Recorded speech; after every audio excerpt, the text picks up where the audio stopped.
On this episode of Beer, Blues, and BS, Kidder and myself are joined by the local geek. He's back. He's brought brews. It's going to be a good time if we can all manage to get past this incredible snowstorm we got going on. We're going to talk some movies. We're going to talk some TV. We're going to talk some great music news. There's a lot that we're going to, have fun chatting about. So come along for the ride. You're in a good place. In a world where every Rob, Steve, and Lane has a podcast, two good brothers will try to rise above the rest. Howard Blues and the Mark Kidder invite you to pour a cold beverage, pull up a seat, and enjoy time with friends. Welcome to Beer, Blues, and BS.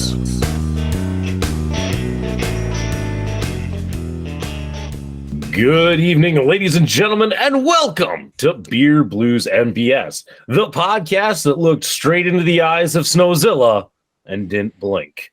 I'm your host, Howard Blues, here, as always, with my co-host, the man, the myth, the legend, the Mark Kidder. Kidder, how you doing tonight? Hi, Blues! I'm all right. I'm a little on the fringe of my normal self, which of course is pretty insane to begin with. So this should be quite the evening or morning or day, depending on when and where you are watching or listening to this, potentially at beerbluesbs.com. Thanks for visiting us. How you doing, Howie Blues? Well, of course, for the audience, they don't know, but we ended up not recording last week because I've been fighting a bug. So, health's getting better, but still have an annoying hack that I'm going to try and keep off the show. And for that reason, Kidder, it's probably a good thing that we have a guest tonight. We do. Yeah. And this one didn't even surprise us and show up midway through the show. But that's right. It's that time of year again where a certain brewmaster makes his yearly creation of the mini DNA and is always good enough to share it with us. That's right. It's the return of the Triple B Brewmaster, the local geek. Derek, welcome back to the show. How you doing tonight?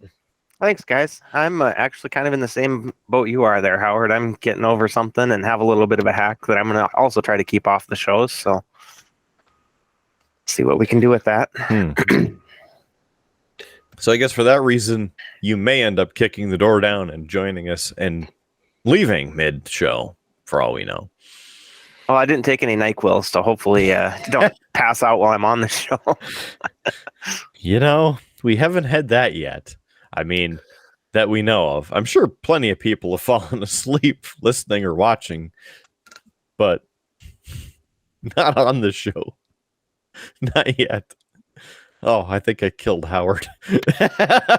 He's dying. Howard's just trying to get by, man. Howard's just trying to get by. Yeah, that happens.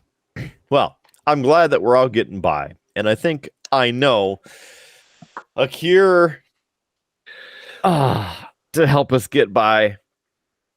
I mean, I've only taken 6 ibuprofen in the past 9 hours, so that's fine, right? I don't need any kidneys. Anyway, what's on tap? I was going to say, Kidder, I should have made the opening line. The podcast brought to you by 2 hacks and a crippled. There's your title right there. Opportunity. Yeah, it might be. Damn you and your clickbaity titles and thumbnails. Hey. Somebody kept harping that I needed to make more clickbait-esque titles. Okay? So, I'm just following orders, man. Just following orders. I don't know. I don't know that the titles really matter, Kidder. I put one, The Secrets of McDonald's Exposed, and it got 30-some views, but the one where I just put faking it got 105. I don't know, man. Guess we need to try harder. Or try not as hard. We're too much in the middle. Stop it. Too much indecision. Like, what's on tap? I'm thirsty. What's happening here? Who's running this show? Local Geek. What are you doing to our show? I'm sorry. Every time I come on, this thing falls apart. Well, I don't know if it has anything to do with you specifically joining the show, because I'm pretty sure it falls off the rails every episode about this time. Yeah, it wouldn't be an episode if we didn't go off the rails at least once. Maybe twice. We should stop riding the rails. Maybe that's our problem. Go for a less obscure method of travel. Yeah, like garden tractors. I was thinking Sophie's Revenge, but I mean that's too a small. good one. It's a good one, although it's still in the box. I was going more for hovercraft because after a snowstorm like this, how great would that be to just power slide around the streets of Bismarck and Mandan? And the visibility was already trash, so you wouldn't be impeding anybody. Right. I mean, and I wouldn't need roads. I mean, if I go up on somebody's lawn, who cares? Mm-hmm. Mm-hmm. I mean, you might be able to give it a shot once or twice, but I'm sure the police would frown upon it. pretty much. That's sad and disappointing news. What's on tap? Brought to us tonight by the local geek. What are we doing, Geek? so as Howard mentioned earlier, it's the annual mini DNA in the It's Been a Week Beer, Blues, and BS glass. Woo! It's a beautiful glass. This one, if you recall, is the Blueberry Stout. I did tweak the recipe a little bit this year. I added a little more grain to it because I haven't been coming in at the alcohol content I've been shooting for. It's been low. So I just kind of tweaked that a little bit to bring it closer to where I expect it to be. And that's just efficiency on my brew system that isn't quite as good as what I had in my calculators. So it came in just above 5% this time instead of 4 where it had been sitting. And that's where I wanted it, was right around the 5. So added about Efficiency of alcohol. between a half and 3/4 of a pound more grain to it. So it wasn't a huge tweak, but it was just enough to get me where I wanted it. And what's on tap too, when that happens later on in the show, is going to be a special one because I found in my stash that I still have some of last year's mini DNA. So we'll be able to kind of have a little comparison of the two. I like it. You going first? Test it out. Tell us Yeah. how it tastes. Yeah, I'll give her a go here. Well, this one, it turned out, I think it's the best one I've done so far. It most closely resembles the one Dialectic did all the batches I've done. So. Nice. Local Geek already knows this, Kidder, and I think you kind of know this too, but I'm still on antibiotics for this wonderful bout of sickness I've been on. So I will not be joining you guys in the mini DNA. You can report back. But instead, I'm having a... Kidder, do you want to guess? Want to guess? Well, it's not crack. No, it's not crack. Can I guess? Go for it. I'm going to guess a brisk iced tea. Hey, there you go. It is a brisk iced tea. Yeah. So it's either that or a butterscotch beer. I do have some of that upstairs. However, it's not cold, so tea it is. So that's what I'm drinking. You know, for all the times you've had the Lipton iced tea brisk on this show, they should be sponsoring us. Working on it, Kidder. I'm working on it. Give us your best. That's brisk, baby. I can't do that without probably coughing up a lung. So not gonna do that. Maybe that's what you need. Number one, cough it up, and number two, maybe that's the other thing that you need. Alcohol. Clear it all out. It makes the antibiotics work even more. Make them work harder. Make them work for your money. That's how it works. I think Lefty would disagree with that. Well, let's go ahead and pull this out. Local Geek so graciously shared. And tonight we get the 40 glass.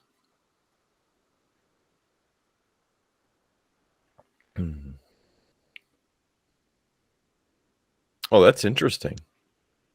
Because it's a completely different taste profile from what I remember. It's definitely different. I think Howard's going to like this one because for whatever reason, even though you added more berries, I don't taste the berries. Yeah, they blended in very well with the flavor of the beer, I thought. And that's kind of what I was going for. I wanted them to be there, but not like in your face like they were last year. I really like the in your face.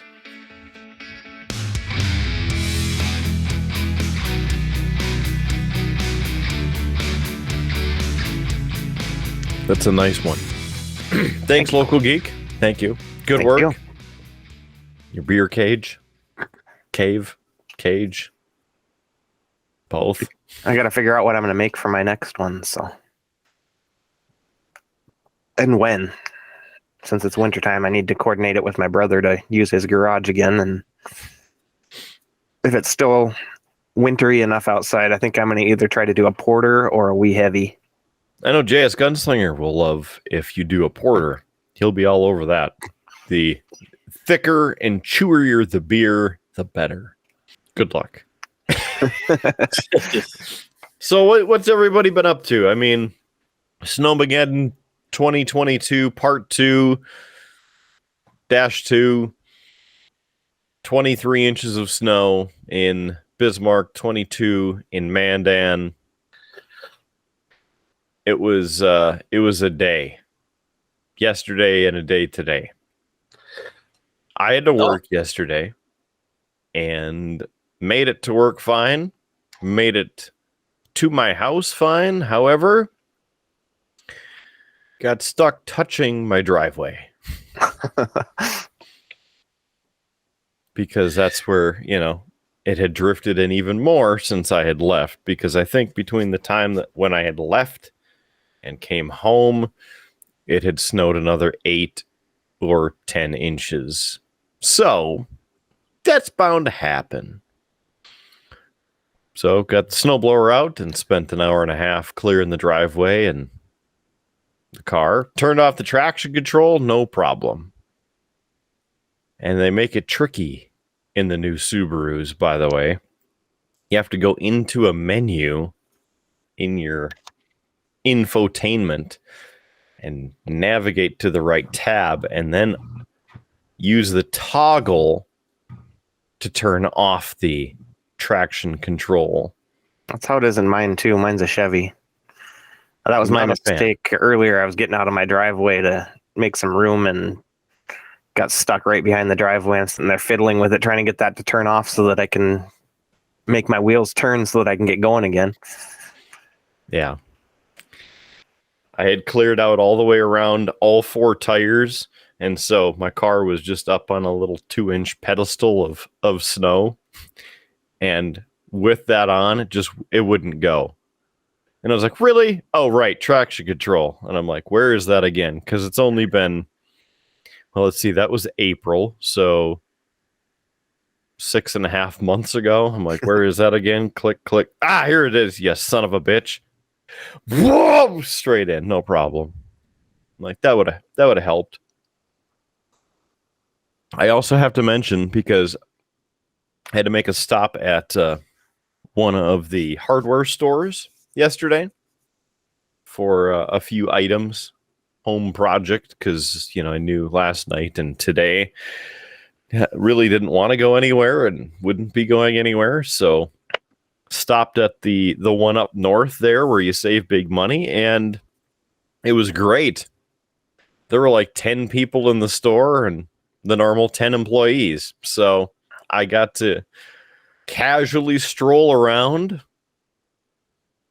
Got some 11% off, so I saved big money, and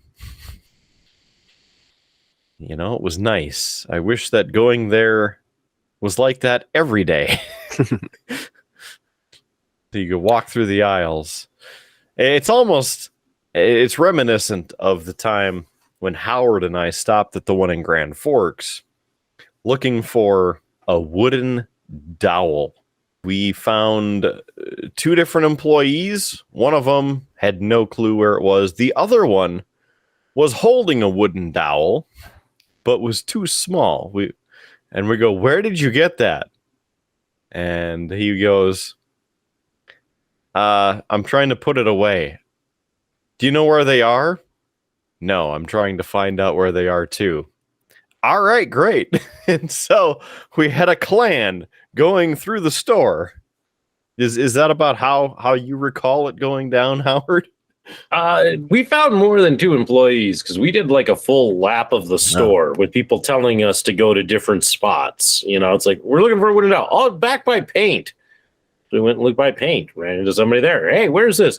"Oh, it's over by lumber." So you'd walk over by lumber and, "Hey, you know, we're looking for this." "Oh, no, that's over here."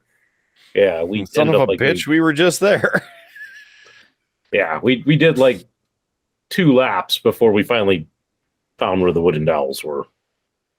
Including, yes, the guy who was carrying one and didn't know. I don't think he followed us, though. I think he went off in his own separate direction. He took the long way around. It's kind of like we had a question, but he also had a question, so he didn't know if he needed to run away or ask us where it was, because there was that conundrum pulling him in 2 different directions. Because usually, at least how it used to be, in that particular store, if you're looking through an aisle and you're kind of deciding what to choose, somebody's like, "Hey, you need some help?" And you're like, no, I'm good. "Well, let me know if you need some help." It's fine. Like, go stand behind your counter, make sure it doesn't run away. It's fine. When you actually need help and you're wandering aisles, you see somebody and you're like, there's somebody. You start walking toward them and poof, disappear off into the night. "I have a question," and they're like, I don't want to answer it. I had a similar scenario happen to me just recently. We bought a new dishwasher because ours that is less than 2 years old crapped out on us, and it was like $600 to fix it, including labor and everything. So we decided to get a new one instead. And so we found the one we wanted, and we knew where we wanted to buy it from, but it was $200 cheaper elsewhere. So we went and got the price match, but I had to call to do that and place an order over the phone, which was great. The guy was awesome to work with. The only thing he couldn't do was set up installation because it wasn't purchased through the local store. So I was like, okay, whatever. He said, you can go into the store and they can set it up. So I went to the store, to the appliance department, and they go, "Oh, no, we can't do that back here. You have to do it up at the service desk." So I go up to the service desk and they're looking at it. They go, "Well, you have to do that in the appliance department." I was like, "Well, they set me up here." So like, okay, we'll give it a try. And they pulled up the order. They go, "Well, this was an online order, so I can't do anything with it outside of like cancellations and stuff because it wasn't placed in the store." So like, whatever, screw it. I'll just, once it gets delivered, because it got free delivery to the house, I'll have just some local appliance guy come in and install it for me, which ended up saving me like $60. Wow. Was it because it was like $160 for installation and then $40 for him to haul my old one away, and the local guy that installed it for me charged me $140 for everything and hauled my old one away. It's like, I'll take it. JS Gunslinger probably would have taken it from you for free just to shoot at. Have a target. He charged me $10 to haul it away. I was like, that's fair. The dump's going to charge me close to that if I haul it out there myself anyway. So yeah, you people on the west side of the river getting charged to take stuff out to the dump. I was just going to hang on to it till cleanup week, actually, but put it out the Sunday night before cleanup week, just so that all of the trash pirates have equal opportunity. They would 100% come get all the copper out of that thing. There's a guy that lives a block north of us that dives through the dumpster every week and looks for anything that has copper on it. I saw him pulling a wagon one time with an Ethernet cable I threw away dangling behind it. I was like, I just put that in there like 10 minutes ago. Times are desperate. Yay, you get your Ethernet cables because we got the copper. 100-foot cable's got at least 1/10 of an ounce of copper, so I can make 10 cents off of that. It'll take me 6 hours to strip, but I'll make it work. Right. And the cable was no good. I don't know where it was broken, but it was broken. Sure, it wasn't an ID10T error. 100% certain. I would hope so. Out of all of us, the person who would be able to determine that would be you. I was hoping it was the same thing that happened the last time, because it's the cable that goes between my house and the house in our backyard that my brother-in-law lives in. And the last time it broke, a mouse had chewed through the cable. But there was no obvious chew spots this time. So I think what happened was over the winter when the water got into the pipe that it's in and froze, it did some stretching on the cable and snapped something inside. So to get a more secure connection, you're going to get one of those metal tubes out there to protect the cable and maybe put fiber in there or something like that. Super duper high speed. No, I would like to put fiber between the two houses just because it's not a lightning rod then, but being that it's buried in the ground, it's not a huge lightning rod anyway, but it is something that could potentially happen. Well, I might have to sit just over across the street next thunderstorm that we get. Just see what's happening at the local geek's place. See if the Rock comes to visit, because it's electrifying. What's new in Howard's neighborhood? Well, a lot of the same snowing and digging out that's been going on. Oh, I have to say, Kidder, I got some stupid neighbors.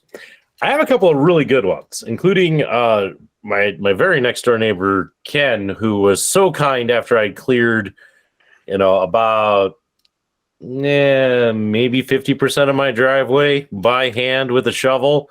He came down today with his snowblower and cleared the rest for me. So you didn't stop him. Like, thanks for the help, but I'm part of the International Snow Shovelers League, and I need my reps in.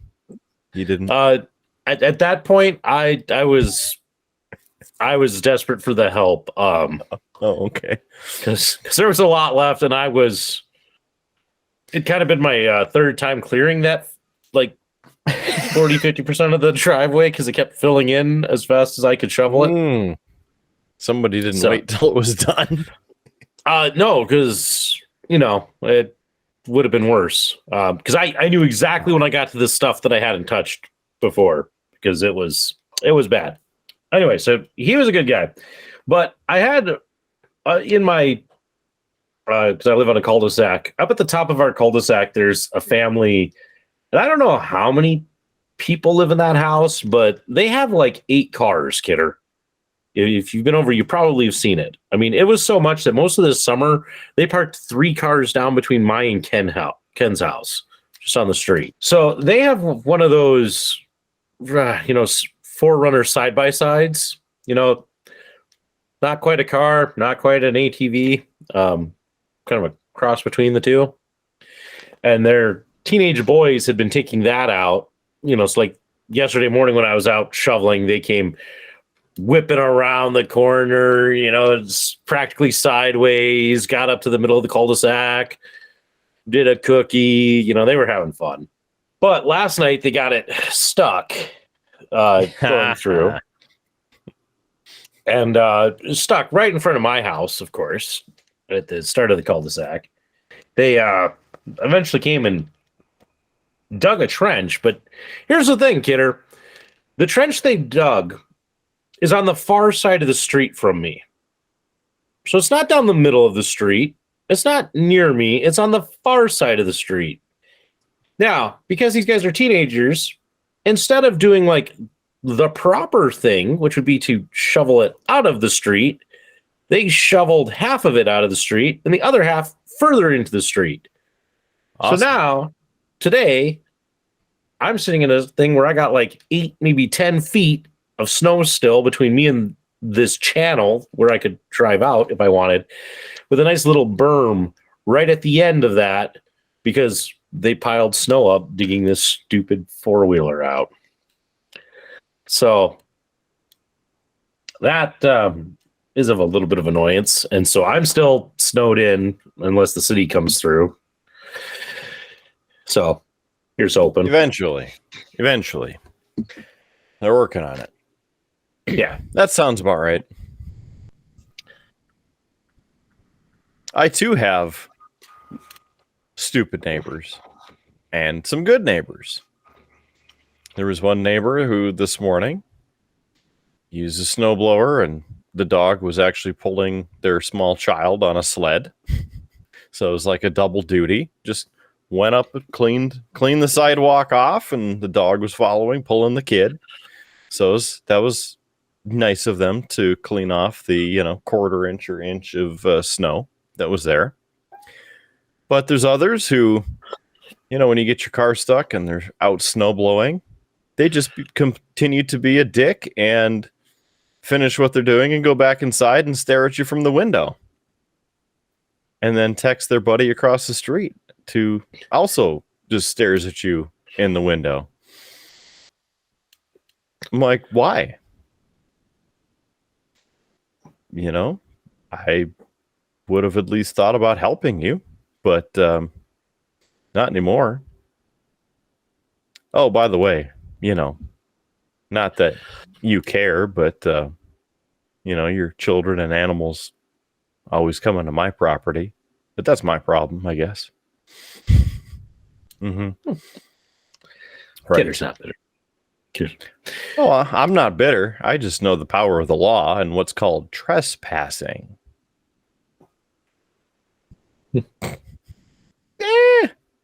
What? Speaking of the law, Kidder, I nearly killed a guy on first step is admission. Yeah, it was on Wednesday night as this storm was starting. I nearly killed somebody, and it was close.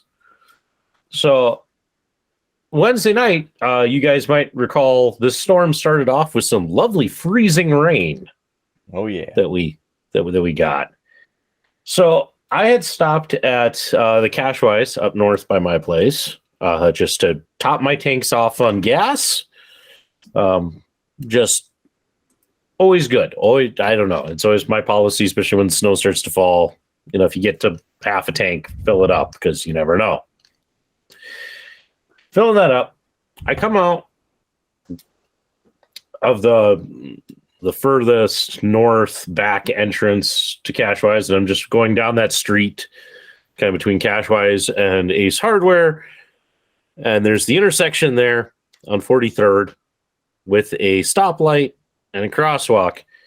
And as I'm going down the road, and I'm not going too terribly fast because it's slick out, but I'm going at a proper speed.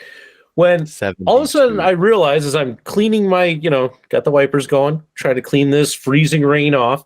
And all of a sudden out in front of me, I see here's a guy in a powered wheelchair who is crossing the street at a diagonal, not in the crosswalk, but in the diagonal. The guy's dressed in like dark gray in a black power, wheelchair.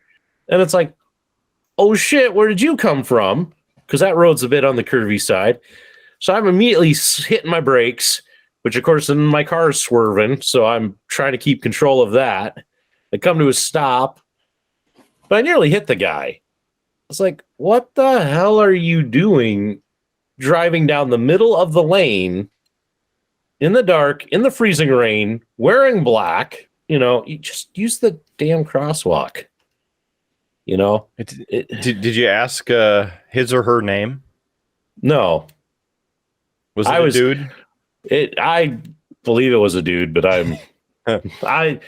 Kidder, my heart was sitting there pounding out of my chest because I'm like, holy hell. And I still had to go home, get my wife's car because she had or was supposed to work. She ended up not because our kids ended up with the same crud I had. So I had to still go and put gas in her car. And so now I'm sitting here like, oh, gee, you're coming off of this experience where you nearly hit somebody. And I'm just like, I don't really want to go back out there. So, but yeah.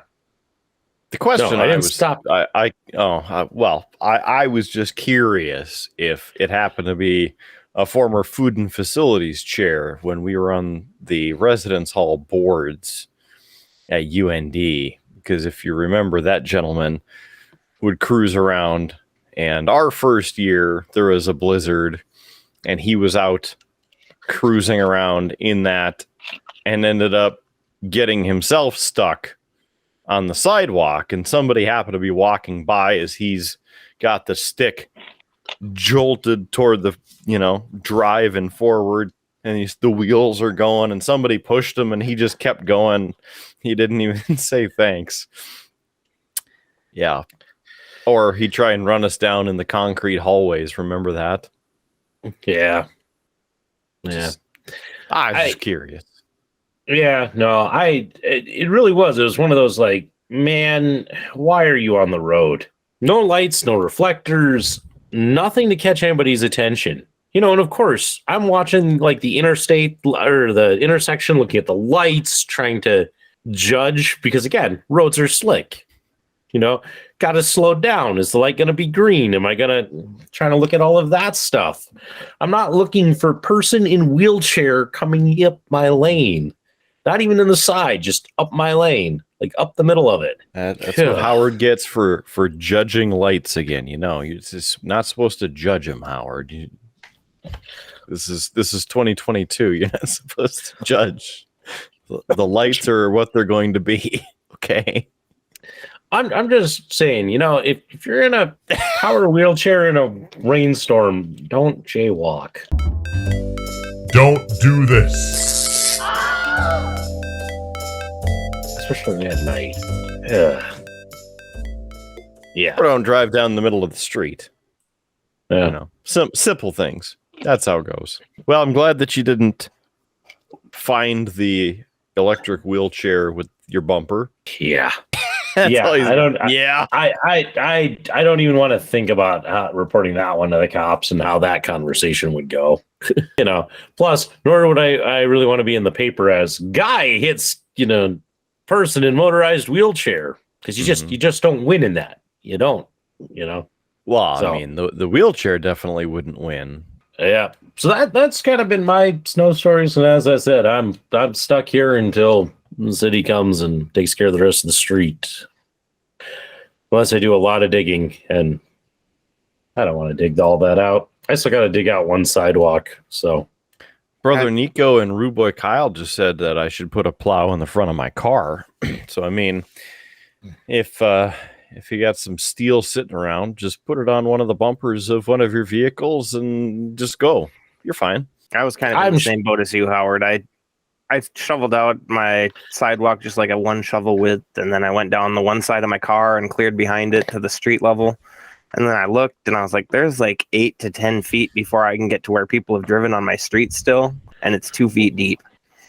So then I texted Kidder. I was like, hey, is JS Gunslinger out helping people dig out again this year? Because if he is, I'd really like him to come help me. And sure enough, he showed up this afternoon and got me going with his snowblower and cleaned out my driveway, my sidewalks, and a couple of my neighbors even. He went all the way, or his nephew actually came along and helped with the push snowblower, and he went all the way down both directions on my street and cleared the sidewalk for everybody. So that was awesome of both of them. Big shout out for helping me out there. Yeah, you have to admit JS is a great guy.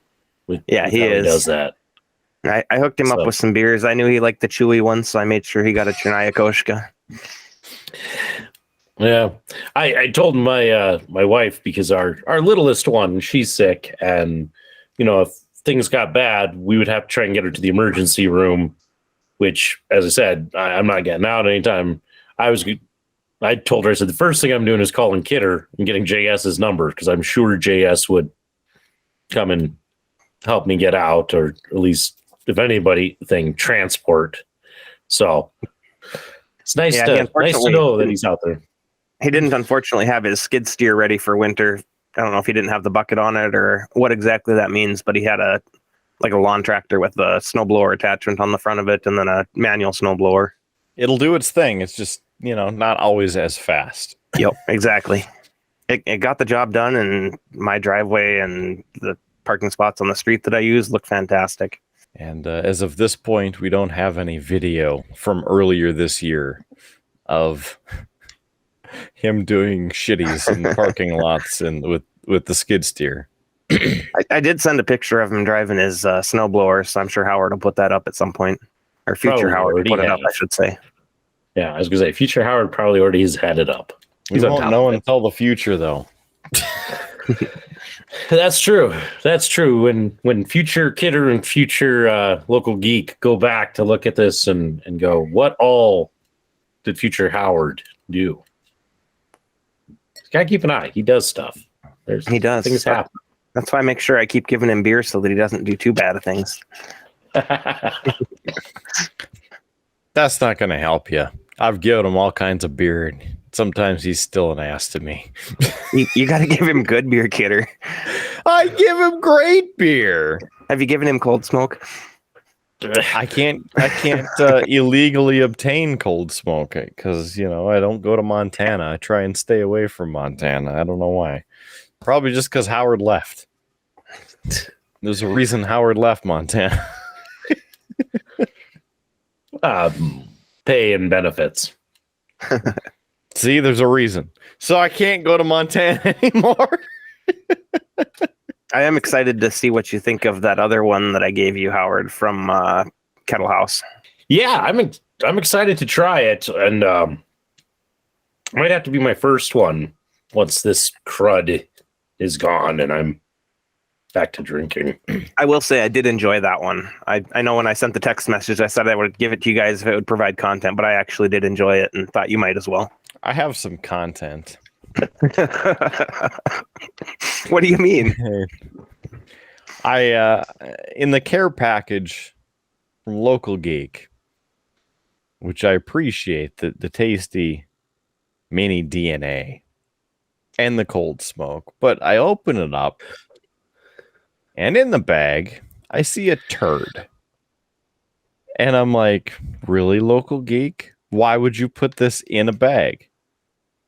No, it wasn't actual feces, but it could be. It's a death by coconut. If you like coconut, that one is actually not terrible. It's not great, but it's not terrible. I'm sorry to say, I hate coconut.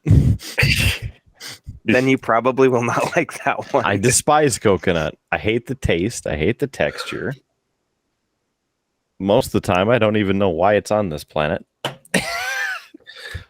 But I saw that and I went, are you trying to kill me? Because death is in the title, and so is coconut. Are you trying to kill me? If so, I should just drink it now. Speaking of this, Kidder, as you're pondering this question, remind me, because I clearly forgot the first What's on Tap. But when we get to What's on Tap round 2, as I'm sure there will be, I won't be drinking a beer, but I may have a beer review from my dad. Well, that's good enough for a What's on Tap ×2. So let's go for it. Yeah, I'm empty. Ah. Your dad has made more than one appearance he's made one appearance on the spreadsheet anyway. He has, and you gotta love reviews from my dad because they're always good.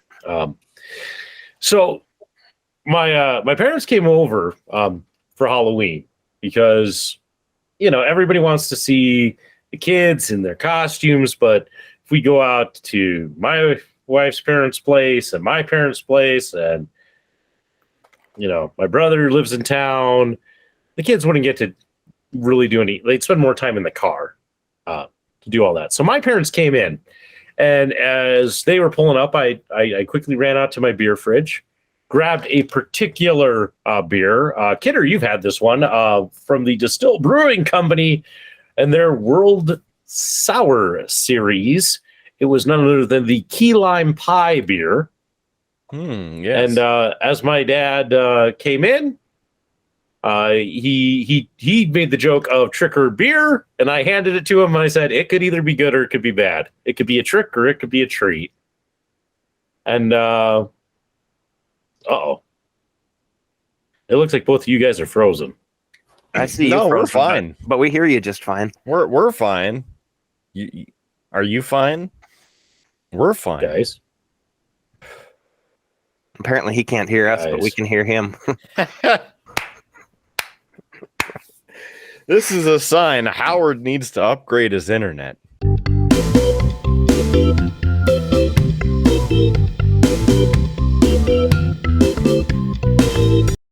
Well, now Hey, he's back. He's moving again now.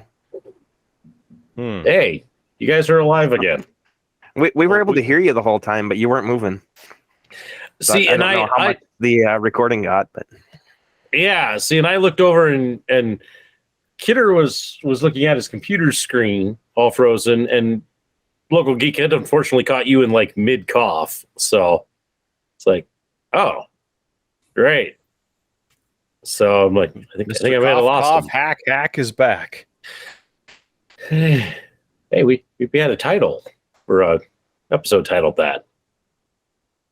I know. That's why I said he's back. Yeah. Anyway, let's see, where was I? He showed up. I gave him this key lime pie beer, and he gave it a try. He did drink all of it, but he did tell me it's the worst beer he's ever had and that I've ever given him. That's pretty low praise. Mm-hmm. I mean, some of the crap that he drinks, I don't know how. Maybe his taste buds are just that skewed. Well, he's not one for sours, is the first thing. But yeah, I know he didn't like it at all. It took him forever to get through it. He took it when we went out trick-or-treating. He just kept griping about it. I just told him, said it was a trick or a treat. Apparently it was a trick this time. So not a fan of the key lime pie beer. My mom also tried it. She made quite the sour face. I think there was something comment made along the lines of, why the hell would you drink that? So it was a good time. It was a good time. Gotta like the sours or not. Is what it is. I enjoyed it. I don't think it's, quite to the 100 percentile of being a piece of pie, but it's pretty close. I mean, it's like right there. I'll have to save one. I still have 2 left in my fridge. I'll have to save one for you, Local Geek, and see what you think of it. that sounds good. I enjoy sours. I'm intrigued by that one. Yeah, I mean, it tastes like a little bit overly sour key lime pie. I enjoy it, but yeah, it's not my dad's thing. By no means my dad's thing. He's a very strict, no fruit and beer guy, kind of like myself. Except he'll be far more vocal about it.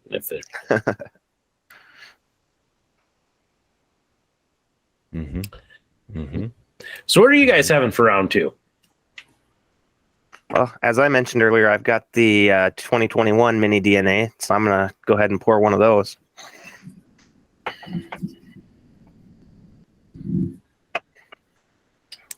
Make some noise. We need the action shots. Here we go.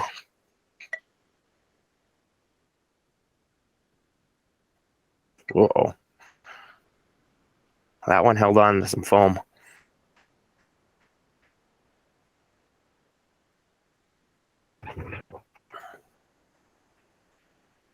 Gonna have to let this settle down before I can pour any more of it. So, what are you having, Kidder? Well, as much as I feel like dying, I might just hang on to this for JS Gunslinger. He may like that one if he likes coconut. I don't know if he likes coconut, but since I'm showing it and talking about it, it is an Irish-style porter brewed with coconut and chocolate, 6.5% alcohol by volume, and it's 12 fluid ounces from the Oscar Blues Brewery and Ball Corporation Aluminium in this. And you can find them in Longmont, Colorado, Brevard, North Carolina, and Austin, Texas, and online, I'm sure, at their brewing website. So we're going to just put that one right back here in the fridge. Just kind of put that right over there. I think, well, we're talking about sours. So how about, and I'm going to wait because I have a glass for this. Dealer's choice, really. Let's go with this one.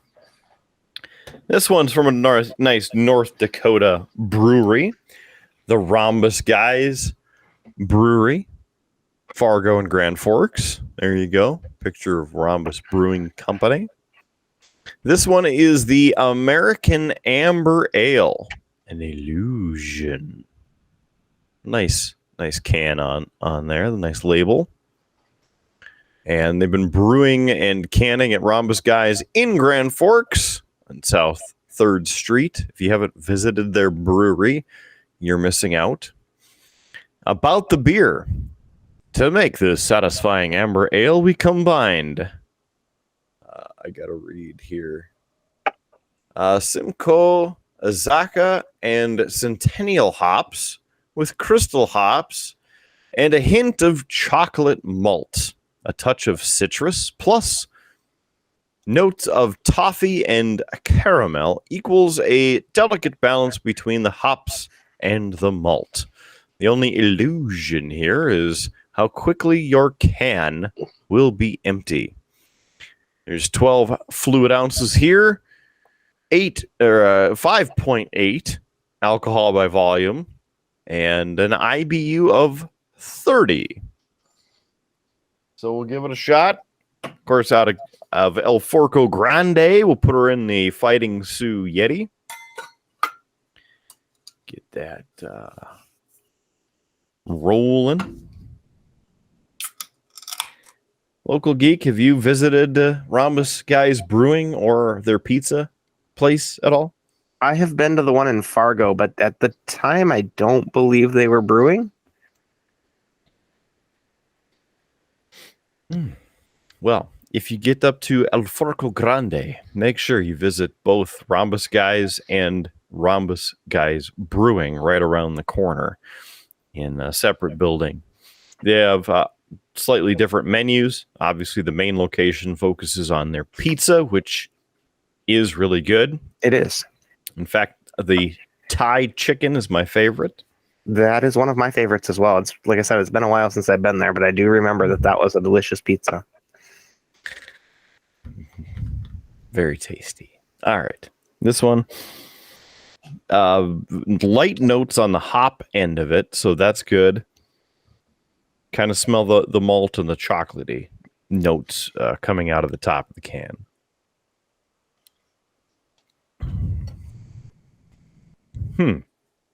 So that's kind of interesting because you do get the smooth chocolatiness right on the top of your palate.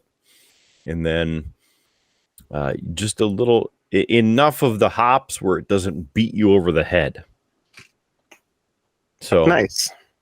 Not bad. I would give that a solid 3 because, as you know, I'm not a huge hops person most of the time. And I don't know. I'm kind of like Howard, where the chocolatey notes don't always belong in beer. I don't know. But I do like a Guinness. So it is what it is. Not too bad. Thanks, Local Geek. Yeah, and finally got a chance to have a little taste of this 2021 Mini DNA. The The beer in the bottle's still good. It's not skunky, so that's good news. I wasn't entirely sure, being it is about a year old. But there is definitely a big flavor difference between this year's batch and last year's batch. This one's a little more sour and more blueberry-y, as you mentioned earlier. Gotta say, I like that one better, but Did you? That's just me. Hey, there's nothing wrong with that. Can't wait to see what Howard's reaction is when he thaws out. So, Howard, have you been following any hockey action? Little bit. Not really our teams, just some of the news, such as everybody being upset about the Kaprizov for the Minnesota Wild. He got thrown out of a game recently for a high hit to the face. Probably warranted being a major. Don't know if it really was a misconduct. So followed that, and then He was also fined New for York that. Islander. He was fined $5,000, the maximum fine. So there's that.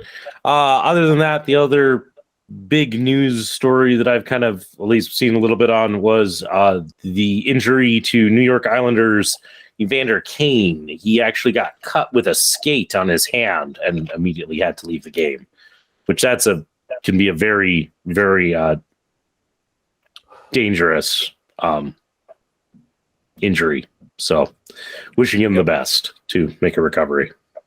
I guess he had surgery, and I don't know when he's going to be back, but it was kind of scary. Avalanche had a couple injuries lately too. Light injury bug going around. In fact, Valerie Nichushkin is out for about 1 to 1.5 months because of surgery. Had to have that. So wishing him the best. Apparently a bunch of Sioux players have also been injured, and so they're kind of scraping people to create a lineup, which leads me to tonight's score of against Denver in Grand Forks. Denver 3, you're fighting Sioux 2. Yeah.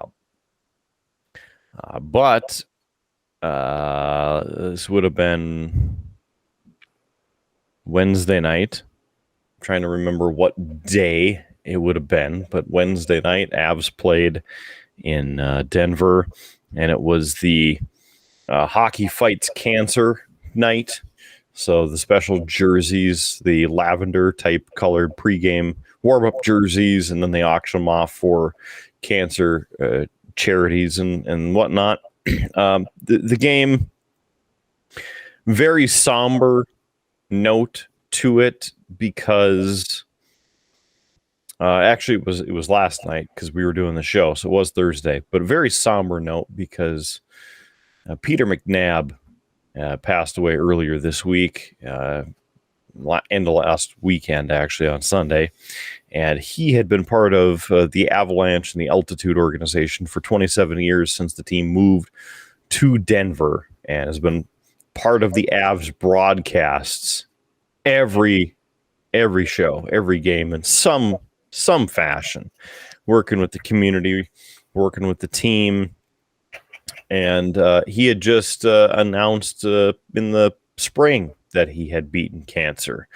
And so, unfortunately, Peter's not with us anymore, but his spirit lives on, and misses stories during the game, and just making Mark Mosier laugh and laughing at the stories with those guys. You know, the two of them really did a great job. Mark Mosier's still on the call, and he does a great job too. But they really did a great job to make you feel part of the game. You know, you're watching it with your buddies, which of course is what we try and do here on this show. Is wherever, whenever, however you're watching or listening, we're trying to bring you in and make you part of the show as well. But they did a great job of that. and Peter will be missed. And they had a nice tribute to Peter, both in the arena and in the broadcast, and the crowd for over a solid minute, a huge standing ovation in Peter's memory. So rest in peace, Peter McNab. Thanks for your stories, analysis, insight, and your fun that you brought to the broadcast. I know it's kind of a downer note, but there's been a couple other passings this week as well. I believe Howard has some information because I happened to come across it, but one of them being one of the founding members of Alabama. I'm trying to remember some of the others who have passed this week. It's been a few again.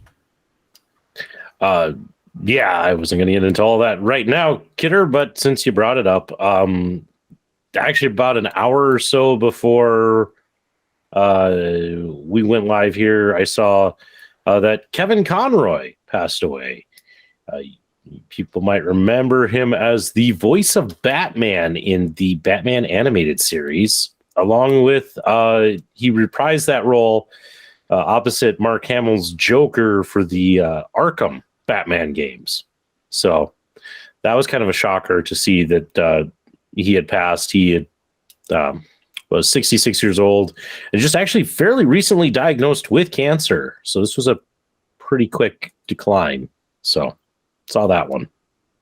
Gallagher passed away. I saw that today.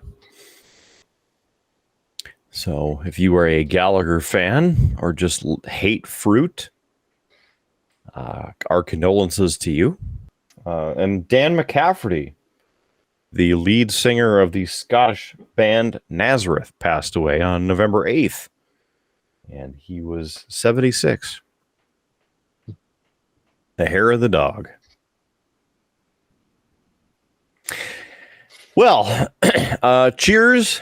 A tribute to them.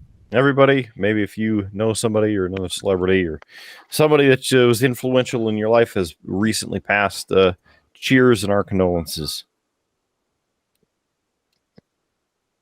So, Kidder, you been watching anything interesting as of late? Or the local geek, whichever. Whoever wants to jump in first. I haven't seen a whole lot interesting lately. Trying to think. The little guy hasn't been into a whole lot of new stuff either. He's been really into a show called Deepa and a Noop on Netflix. And the new season of that just came out, so we've been working our way through that one. For me, haven't watched a whole lot of new programming. Been working my way through Star Trek Prodigy. And I think you guys would really enjoy that series because it is meant for newer Star Trek fans. You know, it's technically a what's that look, Howard? What? Just the way that you said that, you know, you guys would enjoy it. It's like it was hard to say. Like you didn't quite believe it yourself as you were saying it. Oh, well, I apologize for that. I didn't want to belch into the microphone.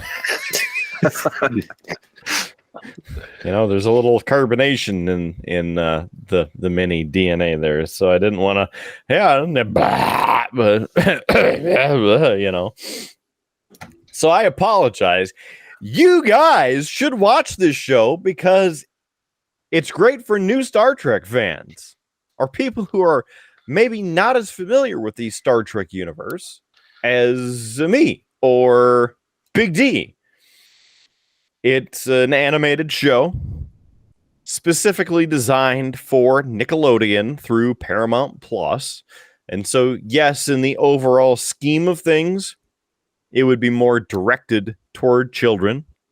As we talked about this, you know, before in the show, but it is still, as someone who enjoys Star Trek like I do, watching this is still very interesting. see where they're pulling story ideas from, how they're incorporating other things from the Star Trek universe. The hologram on the ship is Catherine Janeway's hologram. And so it's nice to hear Kate Mulgrew reprise her role as Catherine Janeway. And so it just kind of continues. So that is going through the second half of the first season, and that's on Paramount Plus. And I think they even have some, or at least one of the episodes on YouTube or something. So if you want to watch it for free, if you don't have Paramount Plus, I would recommend that you watch it. The opening credits are pretty nice too. Michael Giacchino composed the theme song for the show, and of course, you know, with his track record of various shows that he's worked on, including, yes, Howard, your favorite Star Trek movies, the 2009 movie, 2011, and 2013 movies, did the soundtracks for those. But you may also remember Alias and other various J.J. Abrams films and TV shows, including Alias. I also want to say that he's worked on some of the Star Wars shows or movies as well, but that's purely speculation at this point. As for outside the Star Trek realm of things, it's kind of a hiatus with the shows that I've been able to watch in Disney Plus, you know, the Marvel series. Waiting for the second season of Loki to be released. There's a couple other shorts that I'm interested in trying to watch here with the I Am Groot series. They're little shorts. See how those are. And what was brought to my attention this past week is a show I need to watch. Is starring David Tennant. You know, it's a show called Inside Man, and it's on Netflix. So apparently it is really good. It's a short series. From my understanding, there are 4 hour-ish episodes, and it's supposed to be good. So I'm looking to carve some time out, maybe tonight or tomorrow. I can hope. Start watching that, or maybe watch all of them and see what it is. In fact, right now there's 4 episodes. So we'll see if more come out or not. Other than that, haven't been to any movies lately. Been interested to see the new Black Panther movie because that's out. Same thing with Black Adam, just to see how they are and how they hold up.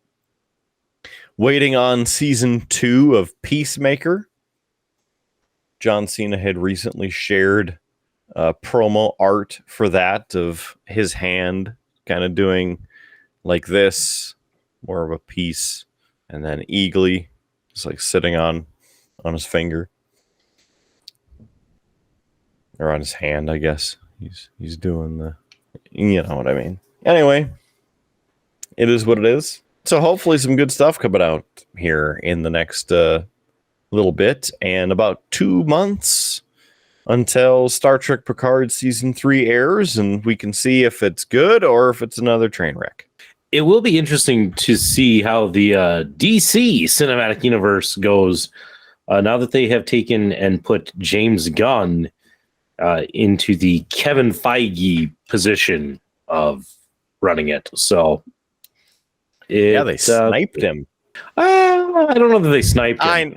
I know he got fired and well, blah blah controversy. Wait, this is your segment. You're supposed to do controversy. Go for it, Howard.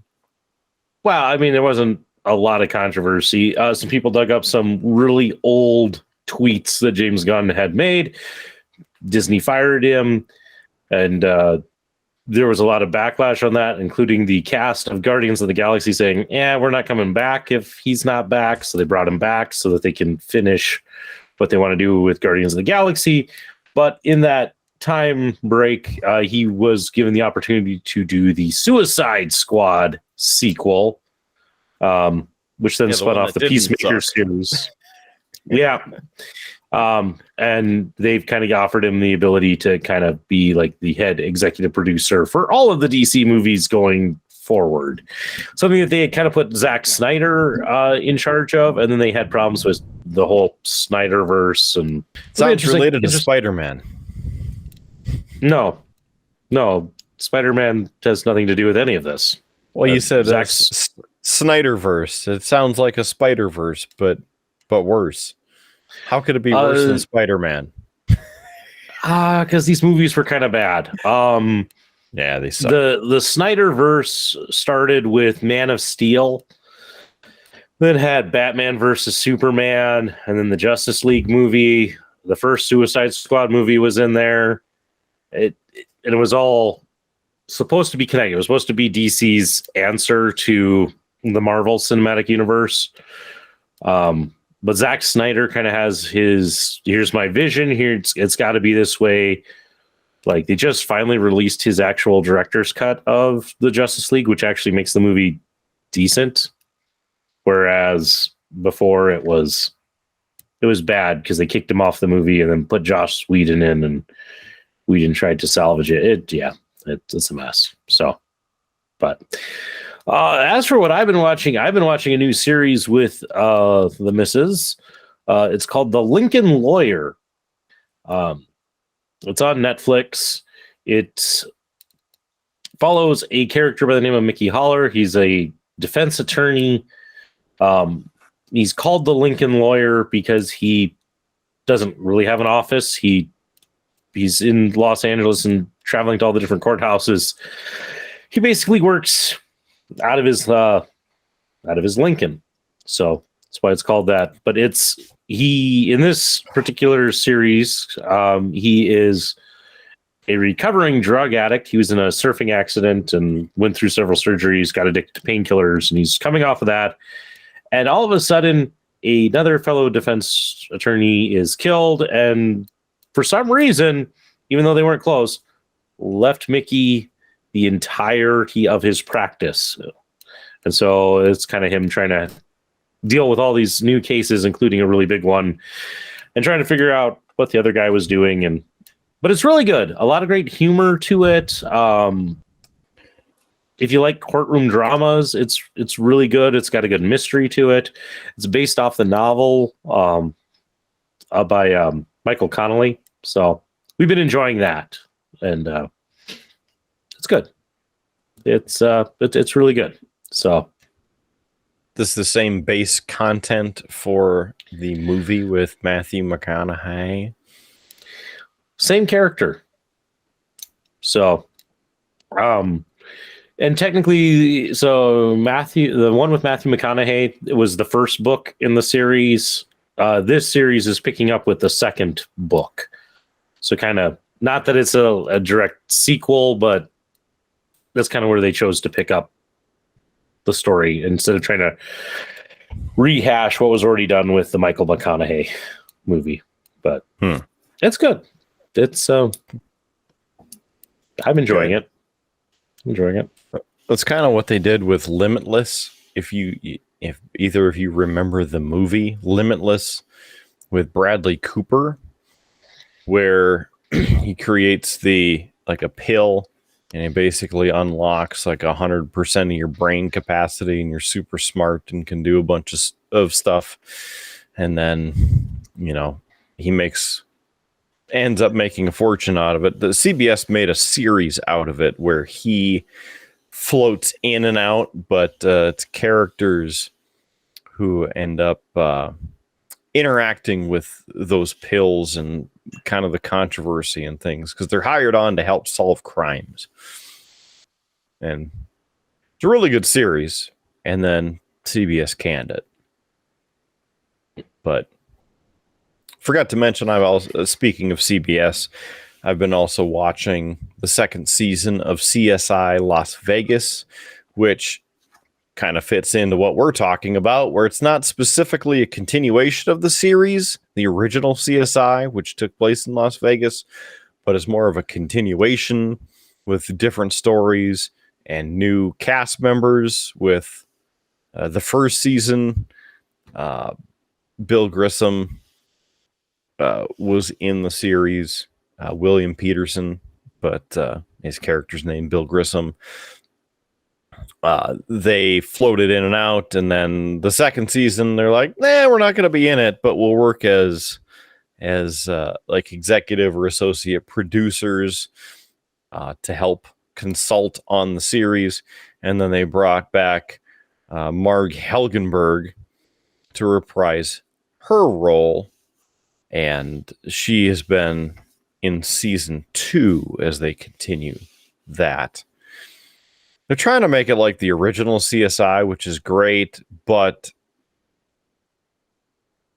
I miss the original characters from CSI. They were really the ones who made the series for me. When some of the characters had left, that's when I had stopped watching. Which, you know, that's kind of why. And I didn't watch until the finale. So it's interesting that, you know, 4 or 5 odd years, however many years it's been since the finale of the original show ended, and then they're continuing it with this new iteration. I don't think there was enough time in there for them to get the giant fancy lab facility and all of the extra features, but you know, it's a story and it's a TV series that's fictional. So anyway, what else are you watching? I was going to say On top of that too, me and the wife have actually been watching a CBS show that it ended around 2010 or 11. It's called Numbers, the 3 for the second E. It's a great show, revolved around a FBI agent and his brother, who's a mathematician, and they used math to solve a lot of crimes. And we actually watched my favorite episode last night, so the finale of season 3, called The Janus List. I was going to say, Kidder, I haven't seen Numbers, but as you were describing CSI, they're about to do that with Criminal Minds. They're bringing back. It was kind of a continuation on Paramount Plus. So that's on its way. As for Criminal Minds Evolved or something like that, or Evolution or something. Yeah. I saw the photo for it, and I haven't watched Criminal Minds since Mandy Patinkin left the show, because to me, he was part of what made the show from when it started, like season 1 and 2. Lost interest after that, never watched anything, because most, if not all, of the CBS drama crime shows like that fall into the exact same formula for almost every episode.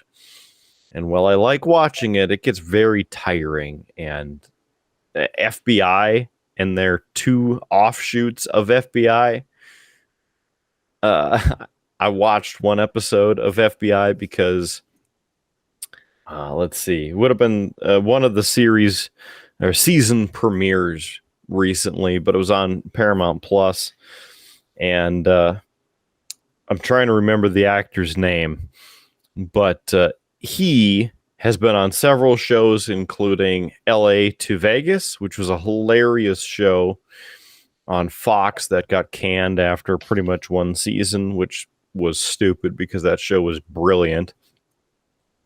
And one of his co-stars was on Man in the High Castle. And interestingly enough, on one of the other FBI offshoot series, one of the other cast members from Man in the High Castle is an FBI agent. So it's interesting how they're still floating around there. But I've almost had his name twice now, and it's disappeared. But he's got dark hair, kind of a skinny face, and usually stubble on his face. And He's been on Dylan McDermott, I think is his name. Anyway, they all kind of follow the same sort of like this and then this and then this. I did not like FBI. In fact, the missus got up and said, we don't have to finish this. I was just interested in seeing how the people from Man in the High Castle act on this show, and the plot and everything in the episode was so fictitious and ridiculous that it was just over the top. I mean, I don't want to watch any more episodes. It's the same thing with 911 on Fox. Terrible. It's terrible. Or The Rookie on ABC. Anyway, I will say, Kidder, I have watched a good chunk of Criminal Minds past Mandy Patinkin leaving, and it actually they did pretty well. Like, yes, it did suck when he left, but they were able to carry on in a fairly interesting way, and it didn't fall. That show never really fell into the same or the trap of like every episode is the same kind of procedurally. They really did some interesting things later on, so it was good. With I enjoyed it. Shay Moore, is that his name, right? Who later went on to SWAT. I think so. One of the lead investigators. Yeah. Otherwise, things I've been watching, Kidder, and actually this has been more of listening to, but kind of in a way. I've been doing a lot of stuff at work that I've needed just something to listen to. There's been a lot of typing. And so I've been listening to, there's a YouTuber out there named Rob Anger. His channel is called Collective Learning. I believe is that. If I got it wrong, Future Howard will save me on this. But he does movie analysis, like deep movie analysis. And I've been listening to a lot of his analysis of the movie The Shining, so the Stanley Kubrick film. Either of you guys really familiar with The Shining? Never seen it. Same. Wow. Okay. Not interested. I was going to say, Kidder, it doesn't surprise me that you hadn't seen it. I know you're not really a horror movie fan and such. So, Derek, I didn't know. So, it was a guess. That's where what's his name is trying to get into the small bathroom, right? And puts the axe through the bathroom door and then sticks his face through the hole, right? Mm-hmm. Yeah, so, at least know what it is. Yeah, it's a 1980s movie, loosely based on the Stephen King novel. In fact, it's pretty notorious that Stephen King hated Kubrick's adaptation of The Shining.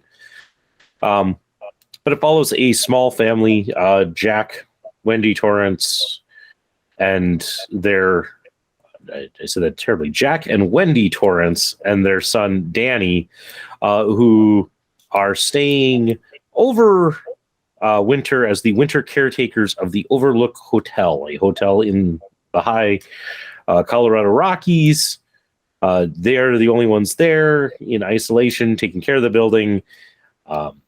Danny has a supernatural ability called The Shining, which is a little bit allows him to read minds, but a little bit allows him to see the future.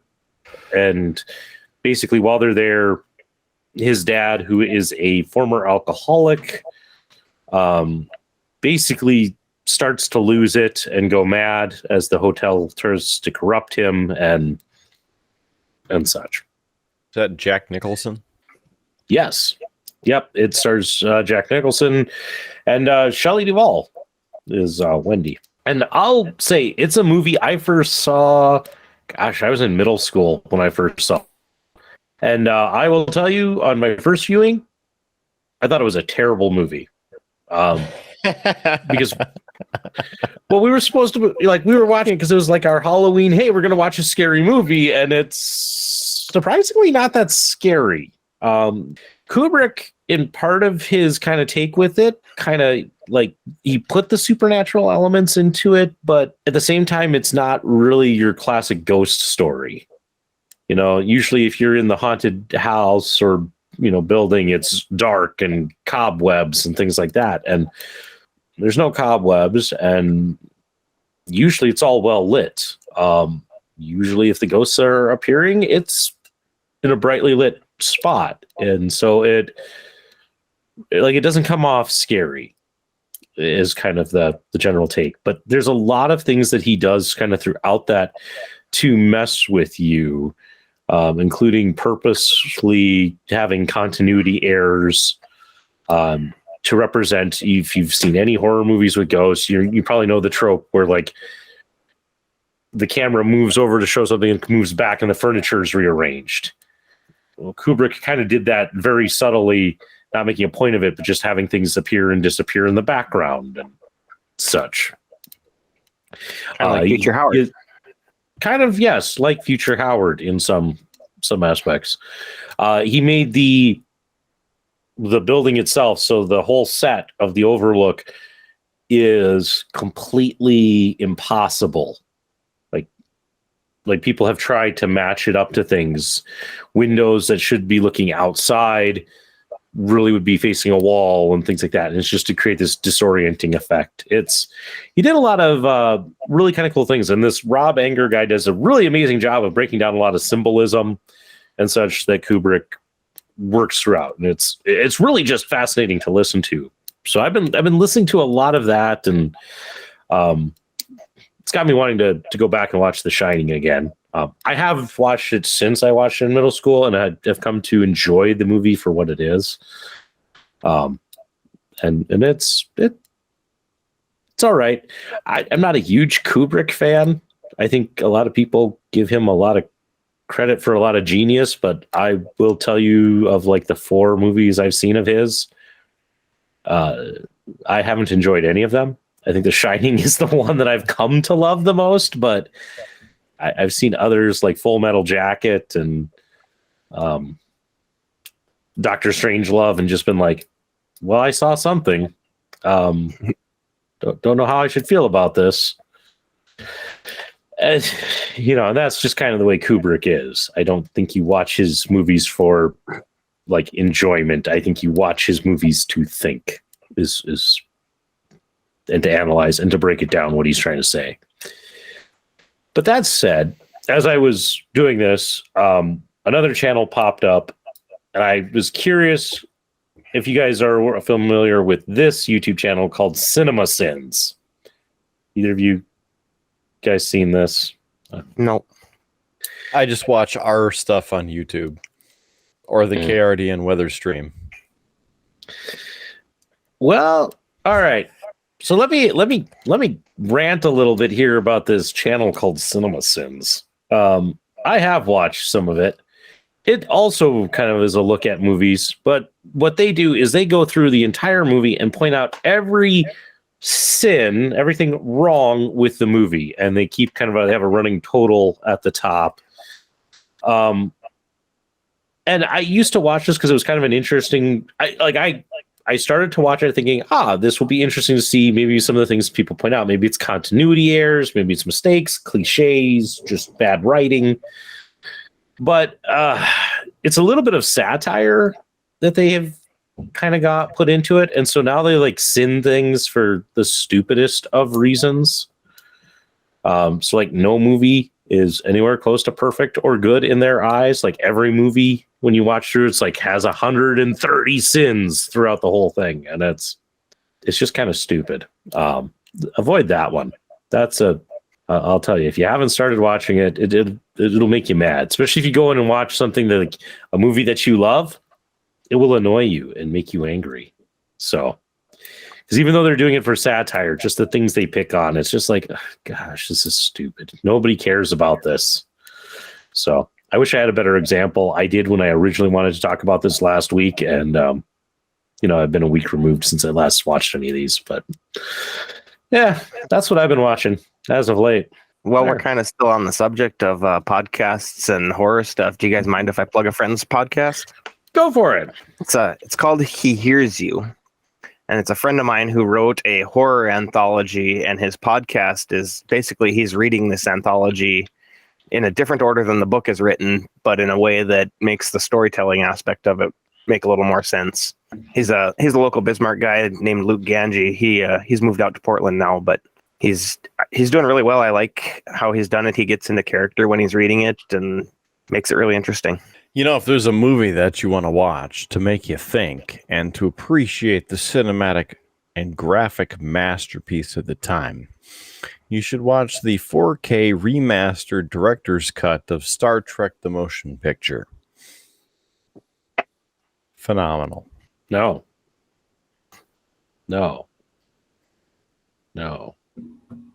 Oh, you should. You should. It's good for you. It's like drinking straight whiskey. It's good for your soul. Which Star Wars episode is that again? Oh. If Star Wars only had the balls, which they don't. It actually they do, but Mel Brooks made that movie first. Star Wars? That's It's true. Spaceballs. Yeah. Mm-hmm. I can see a Schwartz is as big as mine. Should we talk about Yes. how I fell asleep to the History of the World Part 1? Howard remembers. Hey, Although yeah. I think he was asleep too. Yeah, not my favorite Mel Brooks film. I enjoy Spaceballs. I enjoy Robin Hood Men with Tights, Blazing Saddles. I enjoy all of those. Fell asleep during Blazing Saddles too. That's Most just of your it, loss. It's fine. I have watched here a couple of them. You can find, there are YouTubers who they react to like old movies and such. What's a great one is people reacting to Blazing Saddles when they haven't watched it for the first time. Yeah, because it doesn't take too long before they drop the first N word in there, and you just watch these people like, oh. I don't know if I should be watching this movie. You couldn't make that movie today. You could not. Kind of a You related story to try. that. One of my friend's daughter is in middle school, I want to say, and they were reading an older book. I want to say To Kill a Mockingbird, but I'm not 100% certain. And it had the N word in it. And she has never heard this word in her life and was reading the book aloud in class and said it because it was in the print. And everybody's like, oh. And she didn't know what she had done. And the teacher had to kind of pull her aside and explain to her, like, most people skip over that word because of what it means. And she's like, I've never heard it in my life. I didn't know what it meant. Yeah, that's maybe not a book to read out loud in. Right. That's kind of what I was thinking. Or, make the kids aware, like, especially as we are moving away from that being a common word. Yeah, if you're a teacher and you're going to teach that, you got to teach some of that vocabulary beforehand, as like, hey guys, we're going to be reading this book. Here's a word that you should be, here's what it is, here's what the connotation is. If we're reading it aloud in class, please skip over it. You kind of got to give that direction because, right. That word you don't hear, you don't see, all that often or in use anymore. So no kid is going to know that. And right. Kids get asked to read a lot of older books and stories in school. They're not going to be familiar with every word because there's stuff that has dropped out of our vernacular over time. So, yep. Poor kid on that one. That was a teacher fail. Right. If you ask me. That was the only time that I've been called to detention in middle school, because on the playground after lunch, friend and I were talking about that, and one of the teacher's aides heard me use the N-word, and I got detention and he got detention. So we showed up for detention, said what we did, and they told us to leave. Like, really? Again, if you got to teach the vocab and you got to teach why things might be a problem or what might be an issue. You have to do that. I mean, I taught history, and I would show things such as Civil War movies. I would show things like World War II movies at times. You better believe, if I showed something with civil rights, the N-word's going to be dropped in there, just as a product of the period they're trying to show. It's best to explain that and to let, students know, like, hey, here's what this movie's about. Here's some of the things you might see, and here's some of the reasons why, it's bad, and why you just kind of got to set kids up with that. You can't expect them to have the full context of it. That's why they're in school. Right. They're learning. Yeah. That's the way to do it. You can't pretend that it's not something that never happened in the past. It's something that did happen, and you just have to learn from it and move on from it. Mm-hmm. And that's part of it. I mean, even we started this out talking about, Mel Brooks and Blazing Saddles. And he even points out, because people have asked him about it, and he goes, if you ever really look at that, it's only the bad guys that use that word in the entire movie. Not as an necessarily excuse for it being in there, but, as he pointed out, it's only the bad people that we really made, do this. But he felt that it needed to be in there because if you go back in the Wild West, that's the language you would have heard. Right. There's something to be said about authenticity, even in that case where he tries to make it, he's trying to make it funny, but at the same time have a message about it. So I'm having a What's on Tap 3. I'm sorry, guys. No, you're not. I might be. It's a Starlight Coke. Limited edition. That allegedly expired October 3rd. Yeah, you had fine. the dream one? No, I haven't been able to find it. I actually pretty much liked that one a lot better. It was I thought it was peach flavored. I had the Dreamland. I liked the Starlight better. Well, next time you come visit, I got a couple cans for you. Oh. Have they expired? Allegedly. Can't be proven unless you look at the bottom of the can. You guys want some breaking music news? Sure. Let's hear it. We haven't used that graphic in a while.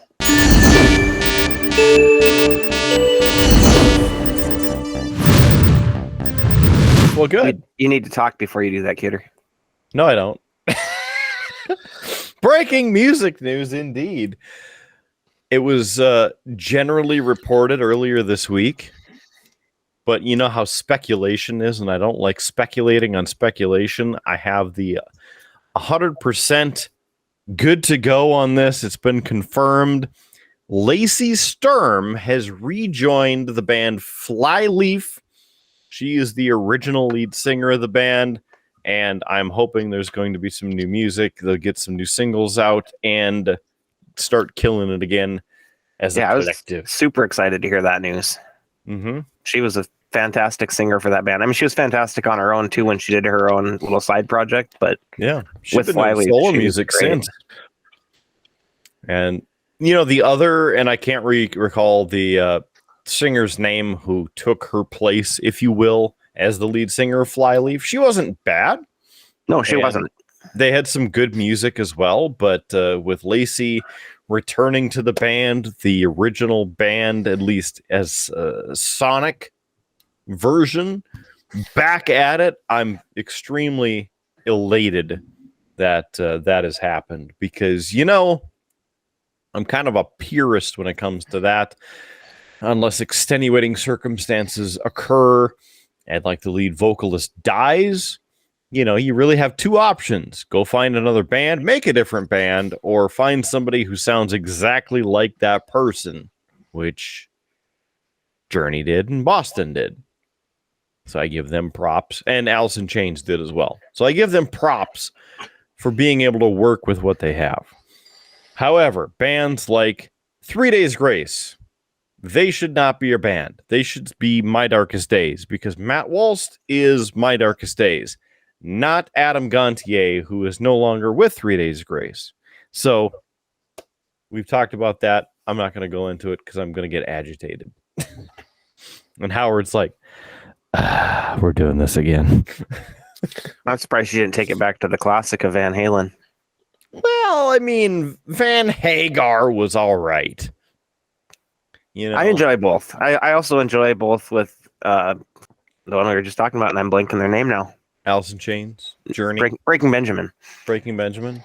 I wanted to say Breaking Bad, and I knew it was wrong. Close. The interesting thing with that is they had kind of come to an impasse, and Ben Burnley, on his own, because he, is the creative genius, essentially, to Breaking Benjamin. It's the band that has his name in the name of the band.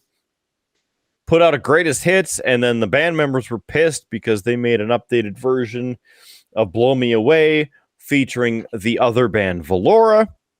They got into a lawsuit. No music was made, but then they ended up getting the ruling that Ben Burnley was correct. It is his band. He has the creative rights on it. It's his name on it. He was able to move forward. Bam, new band members. They move forward, make some awesome new music, and keep on going from there. So I love when that happens because it's the original sound. And you think about this, right? The three of us make a band, and one of us is the vocalist. Distinct voice for whether it's any of the three of us. A distinct sound coming out of the band. And then we leave, die, whatever the case is. Somebody else comes in, or one of you guys starts, one of the other three of us starts singing. That's a different band. Sure, it's some of the same members, but still. Any other music thoughts, Local Geek? No, I haven't heard a lot of new stuff on Octane in the last couple of weeks here, but the news about Flyleaf, like I said, that really made me happy to hear. They will be playing the upcoming festival, Sick New World New Metal Festival. So, where's that at? Well, it's funny that you ask, because I will click and I will find out. Let's just take a look here. Oh, okay. It's good. This also gives us some background information with Flyleaf. So Lacey Sturm left the band in 2012. So 10 years ago, she left. Kristen May joined the group at that point and was with them for 4 years and left in 2016. Flyleaf have been on hiatus for the past 6 years. Now that she's back in the band, they'll debut their new lineup at Sick New World Music Festival, which is a giant new metal event in Las Vegas that will feature System of a Down, Korn, The Deftones, Incubus, Evanescence, and much, much more. So far, they have not explained the singer's reunion with the group. I have a theory on that. Oh? She left the band because she had a child.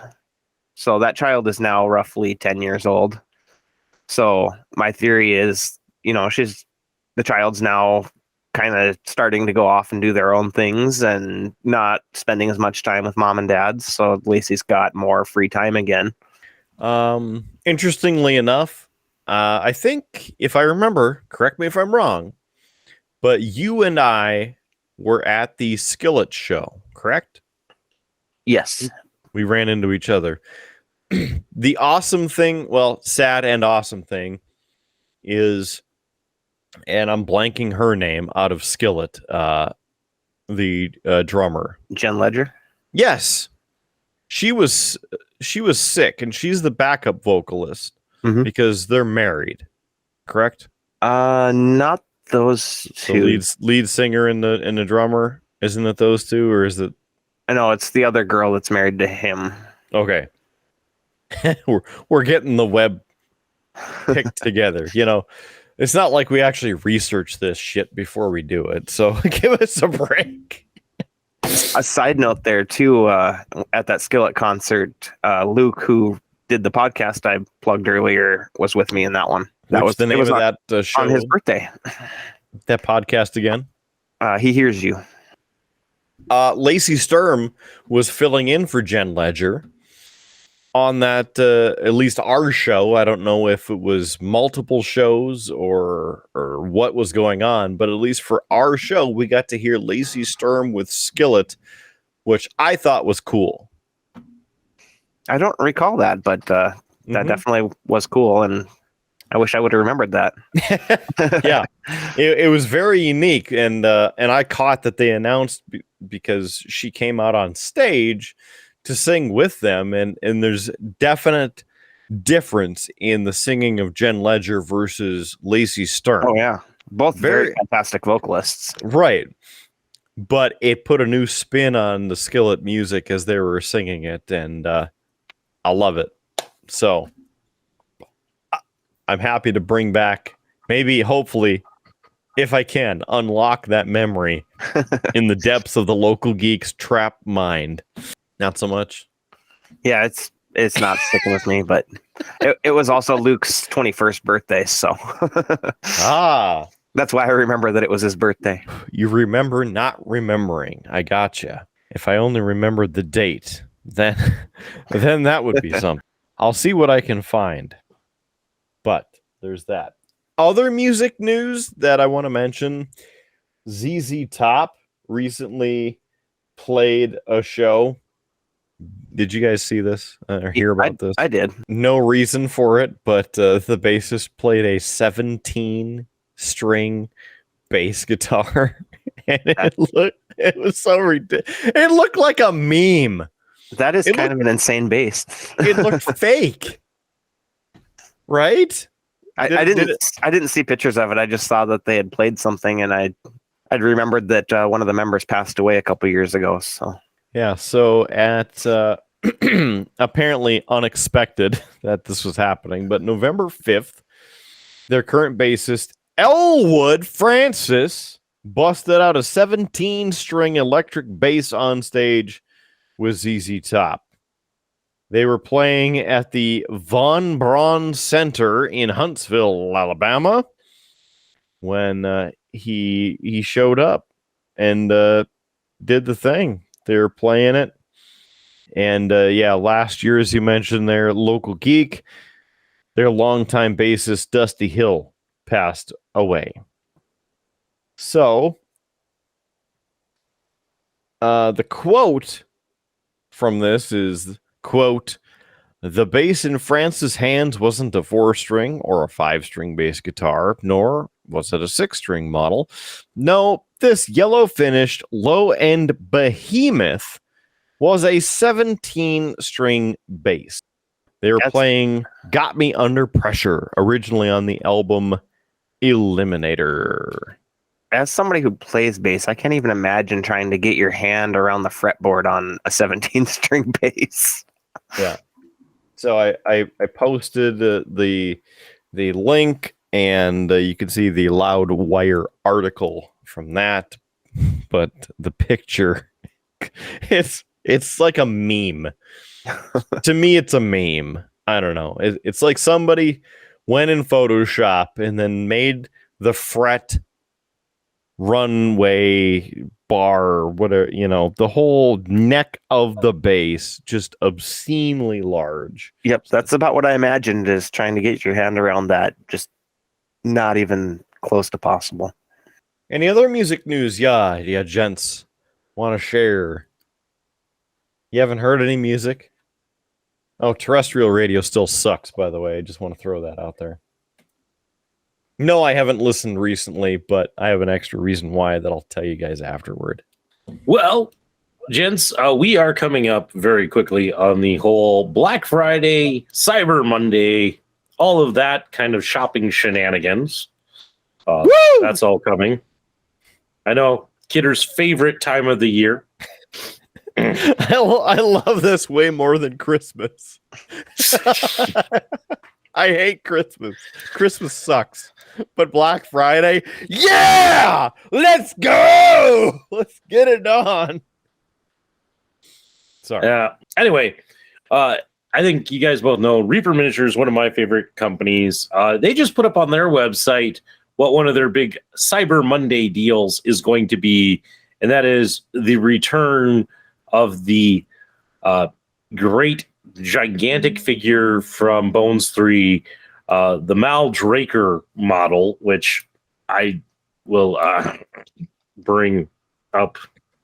And I don't even have the wings on this behemoth because it would be huge.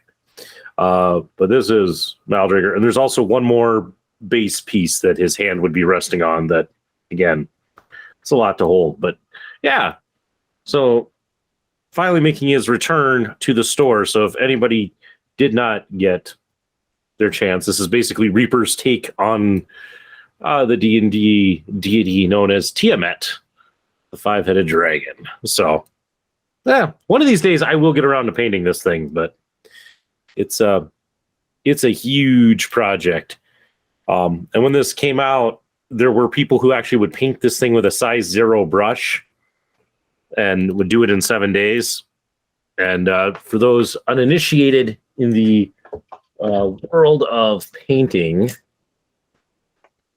a size 0 is, if I go like that, you can just barely see the tip on that brush on my hand there. So imagine painting that monstrosity with that small of a brush. But why? It was a challenge that was created by one of the Reaper forum members by the name of Buglips. And it was he was noticing with these Reaper Bones Kickstarters that people were getting these giant models, but then they would say, well, gosh, I won't paint that until I'm so good, you know. And as well, why wait? So it's like, I'll paint one of these monstrosities in 7 days with a small brush. And so it became a challenge on the forum to do it. I'm not going to do anything that crazy when I get to it, but I am looking forward to painting it at some point when I have time. So I figured I'd bring it out for that. That's very cool. Well, gents, we've been talking for quite a while, and I think most of us could use a good night's sleep.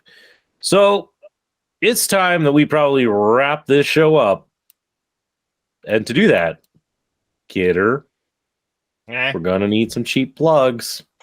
Well, let me just reach to the bottom of the barrel over here and find the cheapest of cheap plugs. Well, look at this. It looks to be a cheap plug right here. BeerBluesBS.com. That's our website. It's right here on the screen if you're watching the YouTube version. And at BeerBluesBS.com, you can watch the entire episodes. Get the links to our shows on YouTube and Spotify. And get our Facebook link so then you can follow the show, like the show, share the show, that sort of thing. We'd appreciate it. BeerBluesBS.com.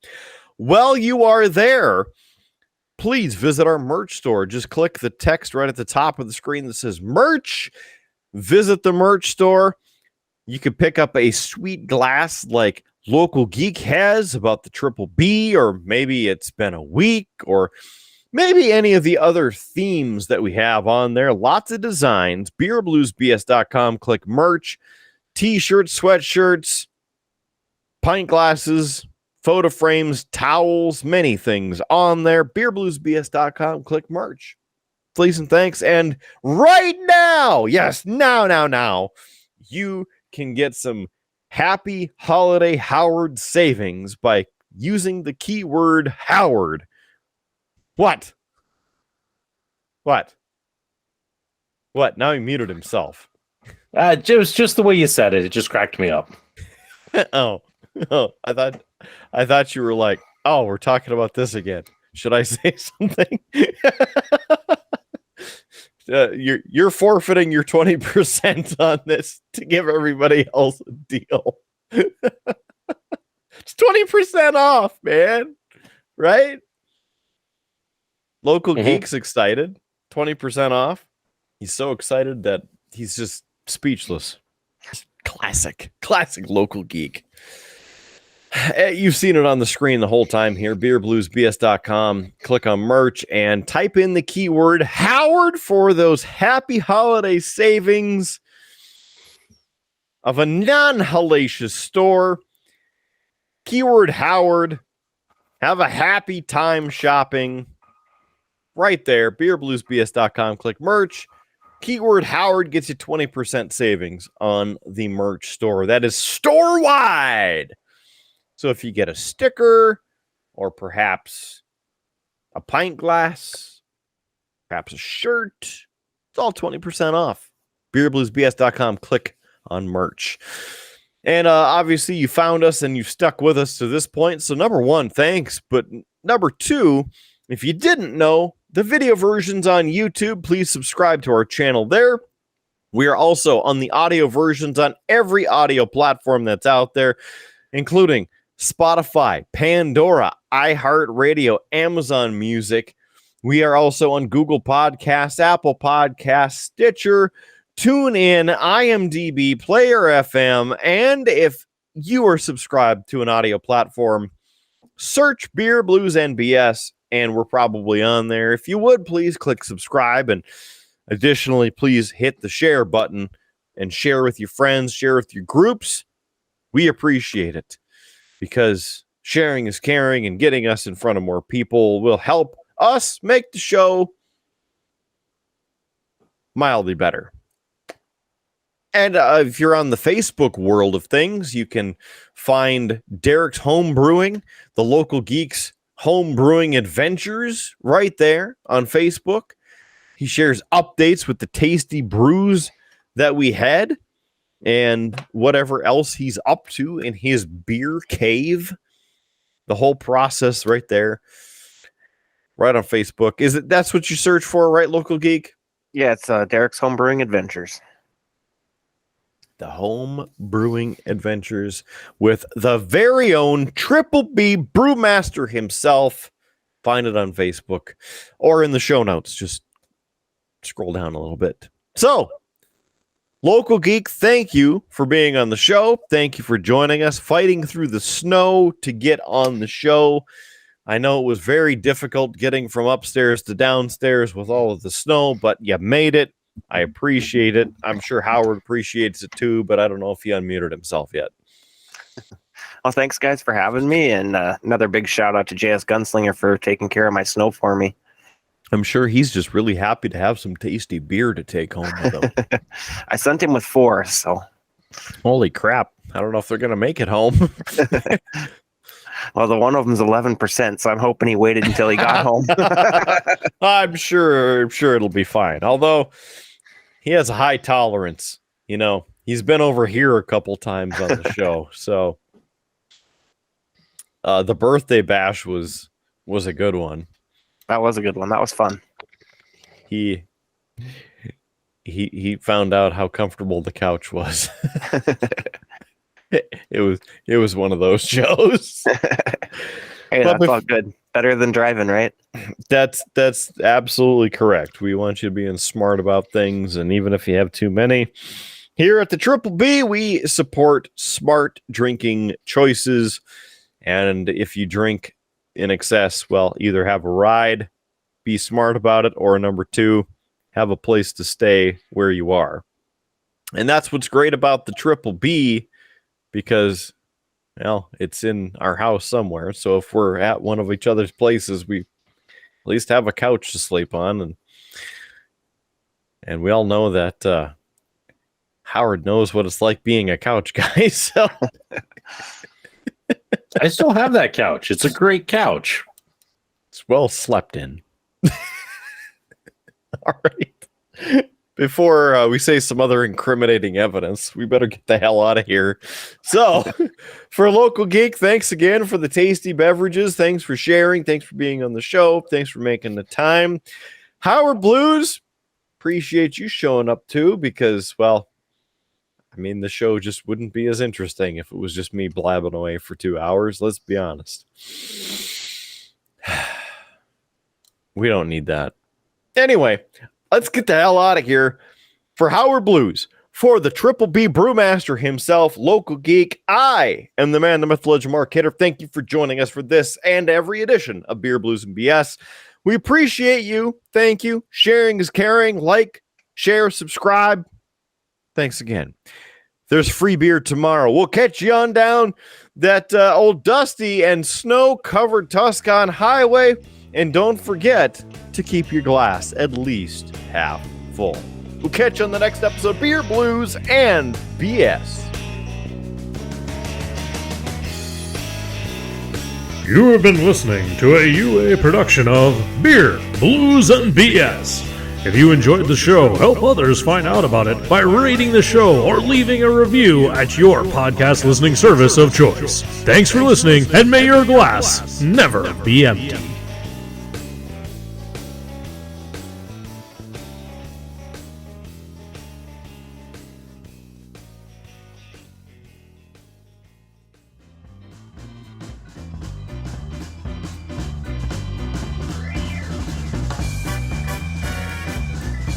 UA Productions presents A Glimpse Behind the Curtain.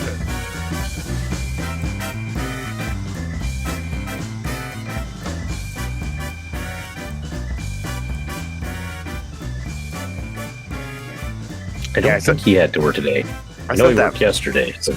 I sent that picture for you if you want to slip it in when we talk about the shout out to JS Gunslinger. So yeah, I saw that. He come and dig you out, or? Yep. Yeah, it was from the end of my driveway to where people had driven on the road. It was a good 8 to 10 feet, and it was 2 feet deep. And I was like, I am not digging all this out with a shovel, and then having the city come by with a plow in a couple of days and bury it all back in. So I texted Mark and I was like, hey, if JS Gunslinger's out digging people out, can you see if they would be willing to stop by? Yeah, I'll talk about it on the show, but I have about 8 feet of snow to dig out if I actually want to get out. So, oof. Hey, it's Kidder. Long time no see. Yeah, it's been ages. Yeah, or at least 24 hours. I'm okay. That's good. On the outside. Starting to worry about you. Have to send the old search party. Wouldn't be too hard to find me. I'm at least in this location. And didn't see the messages. Email came in. So it's all right. I apologize for it's all right. We've just been having a nice chat.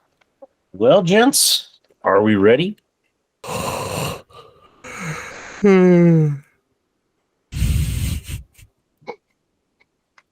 You just say yes. That's the problem. I don't want to lie. I don't know if I'm ready. Not everything has to be a moment of comedic gold. Well, I should leave the show then. Have a good night.